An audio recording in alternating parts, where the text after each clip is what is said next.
Hello friends, आपका स्वागत है हमारे चैनल में एक बार फिर से। देखिए, पिछली वीडियो में मैंने इस सोफ़े की सीट का फ्रेम आपको बना के दिखाया था। आज मैं इस पर कपड़ा लगाने की फुल डिटेल आपको बताऊंगा, तो आप वीडियो में लास्ट तक बने रहना। वीडियो को लाइक, सब्सक्राइब और शेयर ज़रूर करना। तो चलिए शुरू करते हैं पूरी डिटेल के साथ मैंने इसको कैसे बना रखा है। दोस्तों, फ्रेम मैंने आपको बना के दिखाया था। देखिए, अब नीचे में स्प्रिंग या फिर बेल्ट लगा सकते हैं, तो मैं बेल्ट से आपको बना के दिखाऊँगा। ये 3 इंची की बेल्ट है और हैवी क्वालिटी में बेल्ट आपने लेनी है। और देखो, जिस तरह मैं लगा रहा हूँ ना खींच के इसे, इसी तरह खींच के और फिर मोड़ के भी देखो पिन लगा रहा हूँ ताकि मजबूती से लगी रही, निकले ना। और ये हम ना पौना पौना इंची या 1 1 इंची की दूरी पे लगाते हैं। ज़्यादा दूरी पे भी लगाते हैं लेकिन उसमें वो मजबूती नहीं आती। तो पौना पौना इंची की दूरी पे लगा के देखो लास्ट तक मैंने इसे भर दिया। अब आपने देखा होगा जैसे चारपाई बुनते हैं ना, एक ऊपर एक नीचे, एक ऊपर एक नीचे, इस तरह इसको पिन करना है हमें। और पिने भी ना अच्छी तरह लगानी है ताकि वो निकले ना, फंसी रहे टाइट। अब देखो, इधर की तरफ भी ना मैं टाइट खींच के इसको लगा रहा हूँ। अब देखो, जो पट्टी नीचे थी अब की बार उसे ऊपर करेंगे और ऊपर वाली नीचे करेंगे। तो ऐसे ही बुनते बुनते ना इसे हम पूरा लास्ट तक बुनतेंगे तो एक ना चारपाई की तरह बुन जाएगा। देखो, हो गया रेडी। अब ये तो सीट बन गई। अब इसकी बैक पे भी ना हमने वैसे तो लकड़ियाँ काफ़ी लगा रखी हैं, लेकिन फिर भी ना बेल्ट की हम 2 2 लाइन लगा देंगे। बहुत से केस में रेडीमेड वाले सोफ़े में लगाते भी नहीं हैं, लेकिन हम लगाएंगे। इससे ना मतलब फोम को मजबूती मिल जाती है, वो फिसल के गिरती नहीं। तो देखो, दूर दूर पे लगा देंगे चलेगा, इसमें पास पास लगाने की ज़रूरत नहीं है। तो ये भी हो गया हमारा ना, मतलब बेल्ट लगाने का काम हो गया। अब देखो, इस पर ना टाट या फिर आप पुराना कोई कपड़ा भी लगा सकते हैं। इस पर ना फोम को गोंद लगा के चिपकाते हैं ना तो वो अच्छी तरह चिपक जाती है, क्योंकि डायरेक्ट बेल्ट पे ना पूरी तरह से नहीं चिपकेगी तो वहीं से ना कट जाती है। तो बस इसको तो खींच के अच्छी तरह टाइट करके आपने पिन ही लगानी है। बाकी ज़्यादा काम इसमें होता नहीं है, एक्स्ट्रा को काट के निकाल देंगे और ये भी हो जाएगा। मैंने टाट यूज़ किया, कपड़ा भी यूज़ करते हैं बहुत बार। ठीक है, देखो पिनों से अच्छी तरह पक्का भी कर दिया इसको। अब फोम लगाएंगे। देखो, इसकी बैक पे ना 1 इंची की फोम लगा रहा हूँ। तो अभी मैंने नाप के नहीं काटी है क्योंकि ना ये गोल है तो इसमें ना आड़ी तिरछी आ जाती है। तो सीधा ये बड़ी काटी हुई है मैंने, और इसको ना इस पर चिपकाने के बाद कटिंग करूँगा मैं इसकी, कि गोलाई वाले हिस्से में पहले नहीं कटती है ना, आपकी गलत हो जाती है वो। तो देखो, पहले तो इसको चिपका दिया मैंने ग्लू लगा के। आप हाथ वाले ग्लू को भी इस्तेमाल कर सकते हैं, ब्रश से जो गाढ़ा होता है। मैं स्प्रे गन में बारीक वाला आता है वो वाला यूज़ कर रहा हूँ। तो देखो, ये काट दी मैंने ना। काटते मैं आपको पूरा दिखाऊंगा ताकि अच्छे समझ में आ जाए आपको। देखो, चारों साइड से काट के अभी बराबर हो गई। ठीक है, अब इसके हम ऊपर भी लगाएंगे टॉप पे हमने, क्योंकि हमारा कॉर्नर का साइज 35 इंची का है तो 35 इंटू 35 का एक पीस काटा। और देखो, 2 कोने मिला के इसे चिपका दूंगा। बाकी तो फिट आ ही जाएगा ये अपने आप ही, क्योंकि साइज में काटा है ना बराबर। और देखो, आगे से नहीं डायरेक्ट बराबर नहीं काट रहा हूँ, पहले 1 1 इंची फालतू मैं फटाफट काट रहा हूँ रफ तरीके से। ठीक है, और अब इसको फिनिशिंग से काटूंगा, क्योंकि डायरेक्ट काटेंगे ना तो फिनिशिंग से कटेगी नहीं, वो आड़ी तिरछी हो ही जाती है। और अब देखो, अब इसको फिनिशिंग से बिल्कुल मिला के ना लेवल में इस तरह काट रहा हूँ मैं। तो ऐसे ही कटती है फोम, धीरे धीरे, जल्दबाजी में ख़राब हो जाती है। तो ये भी हो गया देखो हमारा ना। अब देखो, इसके ना नीचे वाली सीट पे थोड़ा सा उबार देने के लिए ना मैं 1 इंची की हिटलॉन का पीस लगा रहा हूँ, जो आप देखेंगे कि आगे और पीछे से 3 3 इंची छोटा है, लेकिन दोनों किनारों पे बराबर है। देखो, देख के समझ आ जाएगा, दोनों किनारे बराबर, आगे और पीछे से 3 3 इंची छोटा। अब इस पर गद्दी लगाएंगे। 21 इंची इंटू 22 इंची गद्दी होती है। पूरा गद्दा भी एक बार में लगा सकते हैं, लेकिन मुझे ना नाप के ना इसमें जॉइंट लगाना पड़ेगा। तो मैं फटाफट से जॉइंट लगाता हूँ, क्योंकि मेरे पास ना सीट है ये वाली, तो इसी में से मैंने पीस काट लीजिए। और देखो, ग्लू लगा के ना इसको अच्छी तरह से चिपका दूँगा। दोनों पे लगाऊंगा और इसको बराबर कोने मिलाते हुए ना इस तरीके से अच्छे से दबा दूंगा इसको, ताकि चिपक जाए। अब ये उतरेगी नहीं। तो ऐसे ही ना इसके दोनों तरफ लगा लूँगा मैं, क्योंकि कॉर्नर पे ना आपको पूरा बड़ा गद्दा लेना पड़ेगा या फिर ये जॉइंट लगाना पड़ेगा। तो फटाफट से चिपका लेता हूँ मैं इसको भी। ये देखो, हो गया ये भी ना। अब इसको इस तरह चिपकाएंगे। देखो, इसमें भी ना 2 साइड के कोने मिला के चिपकाना है आपको। और ये थोड़ा सा जो बड़ा हो रहा है ना, मैं इसको गोलाई में काट दूंगा। ये कोने है ना, कोने गोल कर दूंगा इसके। ये 1 1 इंची बड़ी है ताकि ना पीछे फोम के अंदर घुस जाए, तभी फंस के कपड़ा आएगा। इस तरीके से लगेगी। तो गोंद लगाता हूँ मैं, फटाफट चिपका के दिखाता हूँ आपको ना इसे। देखो, अच्छी तरह लगाऊंगा गोंद इस पे गोंद में कमी नहीं करनी है आपने ना। ये देखो, लग गया इसमें भी। और अब देखो, दोनों लेफ़्ट और राइट वाले कोने मिलाऊंगा मैं। फ्रंट से नहीं मिला रहा हूँ, बैक से नहीं मिला रहा हूँ, दोनों साइड के कोने मिला के चिपका रहा हूँ इसको, और पीछे से धंसा दूँगा। और ये देखो, ये भी चिपक गई अच्छी तरह। देखो, बिल्कुल अच्छी तरह बैठ गई है और उभरी हुई भी सीट दिख रही है। ये एक्स्ट्रा है, इसको मार्किंग करके काट देंगे। और दोस्तों इसे काटते धीरे धीरे, एक बार में काटेंगे ना तो टेढ़ी कट जाती है। देखो जैसे मैंने काटा ना, और ये थोड़ा किनारे में एक्स्ट्रा है तो इसको भी देखो पहले लाइन मारी, और उस लाइन पे आ रही का ब्लेड, ये लोहा काटने वाली आ रही है जिससे मैं काट रहा हूँ, तो उसी से कटती है। अब देखो साइडों में ना इसका बॉर्डर दिखाने वाला हूँ मैं 7 इंची का, और ये 10 mm की फोम चिपका रहा हूँ मैं इस पर। तो ये फ्रंट में ना तीनों साइड लगा दूँगा मैं। देखो इस तरीके से ये हो गया। अच्छी तरह चिपकाने के बाद इसमें ये वाले जो किनारे हैं ना, इन पे भी हमें वो लगानी है फोम। तो 10 mm की फोम लगाऊंगा मैं यहाँ भी। यहाँ मोटी फोम लगाने की ज़रूरत नहीं है आपको, केवल ये बस कपड़े पे ना डायरेक्ट मतलब लकड़ी ना चुभे इसलिए लगाते हैं, और थोड़ी सी फिनिशिंग भी अच्छी आती है इससे। तो बराबर काट लेंगे इसे लगा के, और ऐसे इस तरफ भी। तो ये लगाने के बाद ना हमारा फोम का काम इसमें रेडी हो जाएगा। देखो फटाफट से इधर भी लगा देता हूँ, और देखो चिपकाने के बाद काट रहा हूँ मैं, इससे ना फिनिशिंग से कटता है। देखो ऐसे। अब लगाएंगे कपड़ा। देखो मैं यहाँ से लेके सामने तक पूरा नाप रहा हूँ इसे, और ऐसी चौड़ाई लंबाई तो बराबर ही होगी। तो उस बराबर का मैंने एक कपड़ा काट लिया, यही कलर लगाना है हमको। अब देखो बीच में हम लाइन डालेंगे, तो बीचों बीच क्रॉस में एक लाइन खींची मैंने, और 8-8 इंची पे एक निशान लगा रहा हूँ। ये देखो इस तरीके से, और इस निशान पे भी ना लाइन बना दूंगा ऐसे। और इसमें ना अब हम ऊपर से सिलाई मार देंगे। सिलाई मारते हुए दिखाऊंगा वरना वीडियो लंबी हो जाएगी, केवल सिलाई मारनी है बस रख के। अब देखो इसको ना रख के देख रहा हूँ मैं इस पर, और मेरा तो फिट आ रहा है, मैंने नाप के काटा। बाकी एक्स्ट्रा को ना आप आधा इंची सिलाई का मार्जिन छोड़ के काट देंगे, साइडों से भी और आगे से भी। मेरा तो देखो फिट आया, इसलिए मुझे किनारों से काटने की ज़रूरत नहीं पड़ी। लेकिन आप अगर पहली बार बना रहे हैं ना, थोड़ा बड़ा ही काटना, बाद में उसको आधा इंची छोड़ के काट लेना ताकि दिक्कत ना हो। और एक ये पट्टी काट रहा हूँ मैं, ये 10 इंची की पट्टी मैंने काटी। इसको इस तरह सिल देंगे जैसे दिखाया था अभी। सिलने के बाद बस इसे इस तरह रख के ना चढ़ाना ही है इस पर ना, बराबर रखेंगे इसको कोने से कोना मिलाते हुए, सिलाई सीधी करके। देखो इस तरीके से डिज़ाइन आएगा। और देखो किनारे में अंदर जाएगी नहीं है, तो कट मारना पड़ता है मैं कैंची से ना। और बाकी अंदर की साइड का जो कपड़ा रहेगा उससे हम अंदर धकेल देंगे, बाहर की साइड का कपड़ा बाहर ही धकेल देंगे। और ये कट ध्यान रहे पूरा नीचे तक नहीं मारना है, मतलब 2 इंची कम ही मारना है। अगर लगे कि कम है तो फिर दोबारा मार लो, एक बार में जड़ तक काट देंगे तो कपड़ा ख़राब हो जाएगा आपका। बस अब देखो इसमें पिन ही लगानी है। मैं पहले तो पीछे से इसको अच्छी तरह खींच लेता हूँ, क्योंकि कपड़ा ना फिसलता नहीं, तो ऐसे पीट पीट के ना इसको सरकाना पड़ता है। अब देखो पहले तो बैठा लेंगे इसको अच्छी तरह, और फिर इस पर पिनें लगानी शुरू कर देंगे हम। बस अब तो पिनें लगानी है इसमें, नीचे खींच के ना बराबर खींचते हुए। तो फटाफट से मैं पिनें लगा के आपको दिखा देता हूँ। देखो मैं मशीन यूज़ कर रहा हूँ, एक ना हाथ वाला स्टेपल भी आता है, उससे भी हो जाता है। ज़रूरी नहीं है आपको हैवी मशीन ही चाहिए, बस इनसे ये है कि काम जल्दी होता है, उससे थोड़ा धीरे होता है। देखो ये लग गई पिन। ऐसे मैंने तीनों साइड और पीछे की साइड से भी लगा दी है। देखो वहाँ दिख नहीं रहा आपको, लेकिन बस लगानी है कपड़ा खींच के पिन। ये हो गया।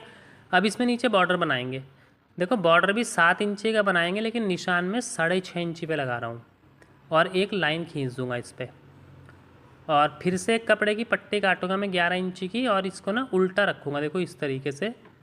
और ये जो मैंने 6.5 इंची में निशान लगाया था ना, इस पर इसके टक्कर मिला के ना पिने लगा दूँगा। अभी मतलब दूर दूर लगाऊंगा पिने, ज़्यादा पास पास नहीं, मतलब कच्चा करके केवल रोकना ही है। क्योंकि बॉर्डर 7 इंची का दिखाएंगे, तो अब मैं 7 इंची पे निशान लगाऊंगा ताकि आधा इंची कपड़ा हमारा ढक जाए। अब फिर से लाइन मारूंगा, लेकिन इस बार जब पिन लगाऊंगा ना, तो डायरेक्टली पिन में तो कपड़े में सिल्वर दिखाई देंगे। तो एक गत्ते की पट्टी आती है, इस गत्ते की पट्टी को इस निशान पे मिलाते हुए पिने लगा दूंगा पास पास। तो गत्ता कोई भी इस्तेमाल कर सकते हैं आप, चलेगा। तो इसे लगाने के बाद देखो इस पर लगाऊंगा मैं फोम। तो सारे पे अच्छी तरह ना ग्लू लगाऊंगा पहले तो, और फिर वही 7 इंची की फोम काट रखी मैंने पट्टी, 10 mm की फोम है, इसको इस पर लगा दूंगा। और एक कपड़े को नीचे पलट के ना इस पर बस पिनें लगानी है हमको। देखो बराबर खींचते हुए, सिलबटें हटाते हुए आपको इस तरह पिनें लगा देनी है।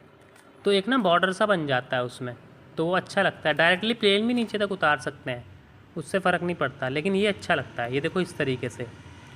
अब देखो ना इसमें मैं निशान लगा रहा हूँ बीचों बीच, इसमें ना मैं धागा डाल के नीचे खींच लूँगा, तो वो गड्ढे से दिखाई देते हैं, तो अच्छा लगता है उनसे लुक थोड़ा ना। देखो धागे में गांठ लगा के ना वहाँ पे मैंने नीचे खींचा इस तरीके से। इसी तरह तीनों लाइनों पे हम धागा डाल के ना नीचे से खींचेंगे, या तो बांध सकते हैं या फिर स्टेपल से 2-3 पिन लगा के उससे कस देंगे। खींचना आपको अपने हिसाब से जितना गहरा गड्ढा दिखाना है, ज़्यादा भी नहीं खींचना कि सीटी टेढ़ी हो जाए। ये देखो इस तरीके से इसका लुक अच्छा आता है थोड़ा सा ना। अब देखो इसकी बैक पे कपड़ा सिलेंगे। ये कैसे सिलते हैं, ये बहुत थोड़ा सा कठिन काम है। पहले तो देखो मैंने कपड़ा रखा है इस पर ना, ये भी कपड़ा बड़ा है, गोलाई का निशान है, तो नाप के काम चलता नहीं है, तो डायरेक्टली रख रख के ये मैं बनाना पड़ता है। पहले तो देखो सिल बटे तारते हुए कपड़ा मैंने बिछा लिया इस पर, और अब मैं इस पर चौक से निशान लगा रहा हूँ कोने कोने पे, टक्कर टक्कर पे। देखो चारों तरफ निशान ले लिया मैंने। अब इस निशान को गाढ़ा कर लेता हूँ, क्योंकि ना मुझे तो दिखाई दे रहा है, लेकिन आपको दिखाने के लिए मैं गाढ़ा कर रहा हूँ ताकि आपको अच्छे से समझ आए। देखो हो गया, यह है निशान। अब मैं ऊपर से 3 इंची और नीचे से 3 इंची पे ये मार्किंग करूँगा। इसमें अपने हिसाब से डिज़ाइन बना सकते हैं, मैं आपको कुल्टिंग वाला डिज़ाइन बना के दिखाऊँगा। तो गोलाई है, सीधी लाइन तो खींच नहीं सकते, इसलिए थोड़ा थोड़ा निशान लगा रहा हूँ मैं ऐसे ना 3-3 इंची की दूरी पे, और फिर हाथ से इसको मिला के ऐसे लाइन खींच दूँगा। ये आ गया। अब इसका सेंटर कर लेंगे बिल्कुल बीचों बीच, ताकि दोनों तरफ बराबर रहे ना हमारी जो मार्किंग आएगी कुल्टिंग वाली वो। और इसको लाइन खींच देंगे, और अब अंदाजे से देखो मैं ना कुल्टिंग बना रहा हूँ ऐसे, और अब इसको बराबर मार्किंग कर लूँगा। पहले अंदाजे से बनाई, फिर एक को नाप लिया और उस हिसाब से मार्किंग कर दी दोनों तरफ, और बस अब इस पर लाइनें मार देंगे हम ना थोड़ा गाढ़ा करके, क्योंकि ना हमें सिलाई मारनी है ऊपर से। देखो इस तरीके से, तो ये कुल्टिंग बन जाएगी हमारी ना, ऐसे मिला देंगे। अब फटाफट ऊपर से सिलाई करने के बाद आपको दिखाता हूँ डायरेक्टली से। ये देखो ये सिलाई मार ली मैंने, और इस पर रख के इसको कटिंग करेंगे हम, जैसे पहले करा था ना हमने कपड़ा कट रखने के बाद आधा इंची सिलाई का मार्जिन छोड़ के, वैसे ही करेंगे। नाप के काटेंगे तो ख़राब हो जाएगा ये कटेगा ही नहीं नाप के। तो देखो पहले तो इसे रख दिया मैंने, और इस बार हम नीचे से नहीं काटेंगे, केवल दोनों किनारे और ऊपर वाले हिस्से को काटेंगे। नीचे का तो क्योंकि अंदर घुस जाएगा ना हमारा, तो उसे काटने की ज़रूरत नहीं पड़ेगी। तो देखो यहाँ पे आपको थोड़ा सा आराम से काम करना है, अच्छी तरह से कपड़ा बराबर बैठाया, देखो जैसे मैंने बैठाया ना, और फिर इसको हम जो एक्स्ट्रा कपड़ा है आधा इंची सिलाई का मार्जिन छोड़ते हुए काट देंगे। देखो ऐसे, ये दोनों किनारे मैंने काटे और ऊपर से काटा, ऊपर भी आधा इंची सिलाई का मार्जिन छोड़ना है क्योंकि ऊपर भी कपड़ा आएगा। तो देखो ये वाला हिस्सा तैयार हो गया हमारा सिलने के लिए, ये हो गया देखो फिनिश। अब इसके ऊपर वाला हिस्सा सिलेंगे।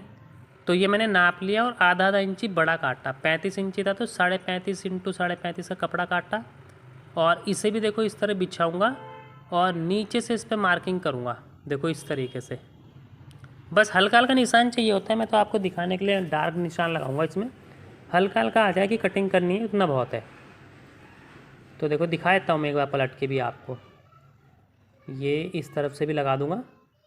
यहाँ मैं स्कीप नहीं कर रहा हूँ ज़्यादा, क्योंकि ताकि आपको ना समझ अच्छे से आ जाए।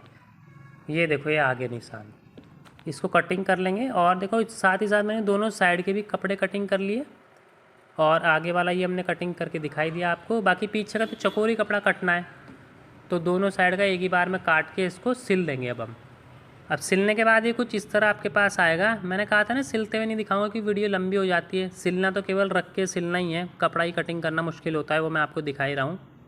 बाकी अब देखो कोने से कोना मिला के इसको चढ़ा देंगे हम। अब इसमें इतना काम मुश्किल नहीं है, बस आपने क्योंकि नाप के काट के बनाया है तो फिट ही आएगा। देखो यहाँ पे भी इस तरह कोना काटना पड़ेगा जैसे नीचे वाली सीट में काटा था ना, लेकिन 2 इंची छोटा काटेंगे, बिल्कुल जड़ से नहीं काटेंगे वरना ख़राब हो जाएगा। भले ही दोबारा काट लो आप, लेकिन एक बार में काटने की कोशिश मत करना। देखो इस तरीके से। अब ये कपड़ा अंदर जाएगा ना, क्योंकि गोलाई में है तो हमें इस पर भी कट मारना पड़ेगा थोड़ा थोड़ा दूरी पे ना, ताकि अच्छे से अंदर बैठ जाए जाके। तो ये देखो ये हो गया, मैं दोबारा कट मार रहा हूँ ना, एक बार में नहीं मारा। अब देखो पीछे कपड़े को खींच के अच्छी तरह बैठा लेंगे पहले बराबर, क्योंकि अभी देखो टेढ़ा मेढ़ा दिख रहा है ना सिलाई, तो यही हमको बिल्कुल सीधी कर लेनी है ताकि बाद में फिनिशिंग में कमी ना आए। अब देखो घुमा लेंगे इसको, मैं पीछे दिखाता हूँ पिन कैसे लगानी है। उसमें तो वैसे कोई इतना मुश्किल काम नहीं है, केवल खींच के पिन ही लगानी है आपको बराबर खींचते हुए। ये देखो ये अंदर वाले कपड़े को पीछे खींच के पिनें लगा देनी है और ये हो जाएगा हमारा। लेकिन पीछे भी नहीं लगाऊंगा मैं पिन, इस कपड़े को ढकूंगा नहीं भी, क्योंकि पहले ना बटन डालना है हमें इसमें। तो मैं डायमंड वाले बटन यूज़ कर रहा हूँ, आप कोई भी बटन यूज़ कर सकते हैं, गोल्डन या फैब्रिक वाले। तो बस इसे 2 नंबर के धागे में पिरोना है और पीछे खींच लेना है। इसमें तो इतना ज़्यादा कोई मतलब मुश्किल काम नहीं है। तो फटाफट से ना मैं सारे बटन लगा देता हूँ, ये देखो ऐसे। और अब इन्हें ना पीछे मतलब टाइट खींचते हुए पिन लगा दूँगा। पीछे लकड़ियाँ भी हैं, गांठ भी बांध सकते हैं, लेकिन पिन लगाना थोड़ा ईजी रहता है और अच्छे से खिंचाव भी हो जाता है। तो ऐसे ही सारे बटनों को पीछे खींच दूँगा मैं, और इसके बाद इसका लुक एकदम मतलब चेंज हो जाएगा, अच्छा लगेगा देखने में ना। तो ये फिनिशिंग पे काम करना ज़रूरी होता है, तभी आपको चीज़ अच्छी लगती है। तो ये देखो सारे करने के बाद इस कपड़े को मैं नीचे धकेल दूँगा। ये देखो हो गया, सिलबटें हटाते हुए मतलब। अब इस पे पिन लगाना शुरू करेंगे। देखो पहले तो कोने पे सिलाई को सीधी करके और फिर इस कपड़े को अंदर मोड़ते हुए ना फिनिशिंग दिखाते हुए, क्योंकि ये तो छुप जाएगा, तो इस पर मैं दूरी दूरी पे बराबर फिनिशिंग से पिने लगा रहा हूँ और बाकी कपड़े पे नीचे करके लगा दूँगा। ये देखो हो गया। ऐसे ही दूसरी तरफ लगाऊँगा और बाकी पीछे की तरफ भी जो कपड़ा था इसको नीचे करके इस पर ही पिने लगा के इसको बंद कर दूँगा। तो फटाफट से कर देता हूँ, वीडियो लंबी नहीं करूँगा, ये तो आसान ही है, केवल बराबर खींचते हुए पिनी लगानी है। तो ये हो गया हमारा सोफ़े का मतलब बेस रेडी इस तरीके से। अब इसको ना मैं उल्टा रखूँगा और नीचे से क्यों खुला है ना अभी, तो इस पर टाट लगाऊँगा। ये खद्दर वाला कपड़ा है, टाट भी लगा सकते हैं। तो इसको तो आसान ही है दोस्तों, बस आपने ना 1-1 इंची बड़ा काटना है और अंदर की तरफ मोड़ते हुए ना इसको पिन लगा देनी है, बस कुल मिला के ढकना ही है। देखो ये हो गया। अब इस पर पाए लगाऊंगा, पाए भी अपने हिसाब से कोई भी लगा सकते हैं आप, मैं पीवीसी के पाए यूज़ कर रहा हूँ ब्लैक वाले। तो ये 4 पाए इसमें लगाएंगे चारों कोनों पर। तो ये लगाते ही ना हमारा जो सोफ़े का कॉर्नर वाली सीट है वो रेडी हो जाएगी। इसको सीधा कर लेंगे, सीधा करने के बाद मैं दिखाता हूँ आपको। ये कुछ इस तरह दिखेगा, देखो फ्रेंड्स। तो ये सोफ़े की सीट बनके तो रेडी हो गई है फ्रेंड्स। आपको अगर कुछ मतलब समझ ना आया हो ना या मेरे बताने में कुछ छूट गया हो, वैसे तो मैंने पूरी कोशिश की बताने की इसको कैसे बनाते हैं, फिर भी कुछ अगर छूट गया हो तो आप कमेंट में पूछ सकते हैं, मैं रिप्लाई कर देता हूँ। और दोस्तों ये सीट कैसी लगी कमेंट में आप ज़रूर बताना। वीडियो को लाइक करना, शेयर करना, सब्सक्राइब करना। मैं ऐसी वीडियो आगे भी आपके लिए लाता रहूँगा। फ़िलहाल आज के लिए इतना ही, धन्यवाद।